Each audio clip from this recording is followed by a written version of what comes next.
Why do people hold on so tightly to certain beliefs, even when presented with evidence to the contrary? Why does it sometimes feel so impossible to reach common ground on ethical debates? And why do we so often see our own moral frameworks as correct while viewing others as misguided or even dangerous? This isn't just an exercise in philosophy or abstract thought. The way we construct our moral compass, how we decide what is right and wrong, is deeply psychological. It is shaped by our upbringing, social circles, and even the cognitive architecture of our brains. And when dogma enters the picture, when a belief system is held with unwavering certainty, it becomes both a source of security and a psychological trap. Ethics, at its core, is the framework we use to justify our actions. And while some ethical principles, such as fairness, harm avoidance, and reciprocity, appear nearly universal, much of what we consider moral is influenced by our culture, our experiences, and the biases we accumulate over time. Psychologists have studied moral development for decades. Lawrence Kohlberg's theory of moral reasoning, for example, describes how we progress from basic, rule-based morality, what earns praise or punishment, to more abstract, principle-driven thinking. However, not everyone reaches those higher stages of moral reasoning. Many remain at the level where right and wrong are dictated by external authorities rather than personal reflection. Jonathan Haidt's moral foundations theory expands on this idea, demonstrating that different cultures and even different political ideologies prioritize moral values differently. Some people are more focused on fairness and harm avoidance, while others emphasize loyalty, authority, or purity.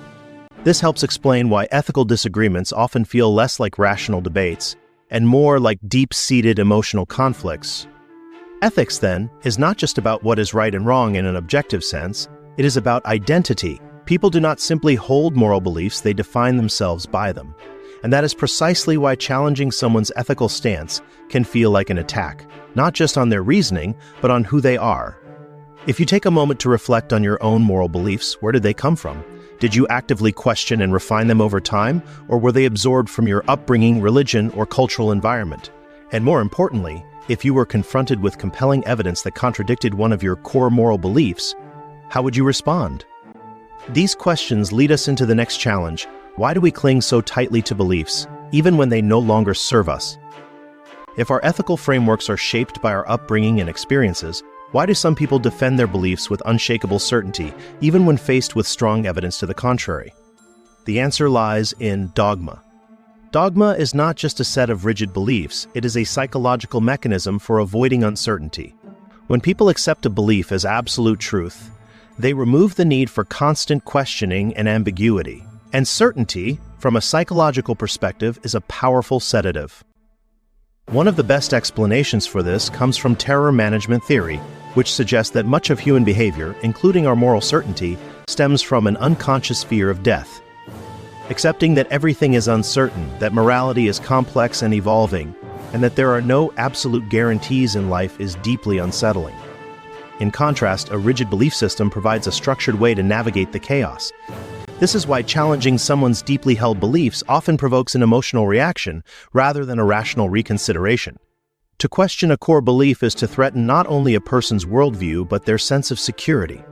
Even more striking is the backfire effect, a cognitive bias in which people, when confronted with information that contradicts their beliefs, do not just ignore the evidence, they become even more entrenched.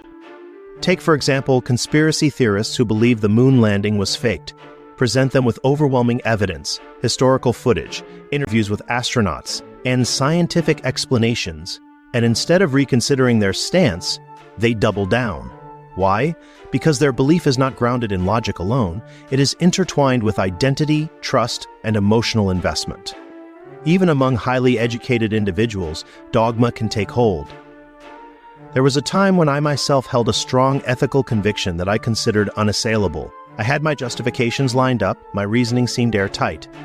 Then, I encountered new information that directly contradicted my stance. My initial response was not to reconsider, but to resist, to discredit the source, to find loopholes in the argument. It took months before I could genuinely admit that I had been wrong. This experience taught me that strong convictions are not the problem. The issue arises when belief becomes certainty, when we stop questioning altogether. The real challenge is this: are we willing to hold our beliefs up to scrutiny? Because if we are not, then we are not really thinking, we are just defending. Now let's talk about when ethics and dogma collide. We have explored how ethics develop and why people cling to moral certainty. But what happens when dogma overrides ethical reasoning? When rigid belief systems justify actions that would normally violate our sense of right and wrong? Some of the most famous psychological studies illustrate how this happens. Take Stanley Milgram's obedience experiments. Participants were instructed to administer what they believed were increasingly severe electric shocks to a test subject whenever they answered a question incorrectly. The subject, who was actually an actor, eventually began screaming in pain, begging for the experiment to stop. And yet, despite their clear discomfort, 65% of participants continued to administer shocks all the way to the highest voltage, simply because an authoritative figure told them to. What this experiment demonstrated was not that people are inherently cruel, but that they are capable of overriding their own ethical instincts when they believe they are following a legitimate authority. Another chilling example is Philip Zimbardo's Stanford prison experiment, in which ordinary college students were randomly assigned the roles of prisoners or guards. Within days, the guards, regular students with no history of sadistic behavior, began abusing the prisoners, humiliating them, and subjecting them to psychological torment. Why? Because the rigid power dynamic, the structure of the belief system within the experiment, made it easy for them to justify behavior they might never have considered acceptable outside of that setting.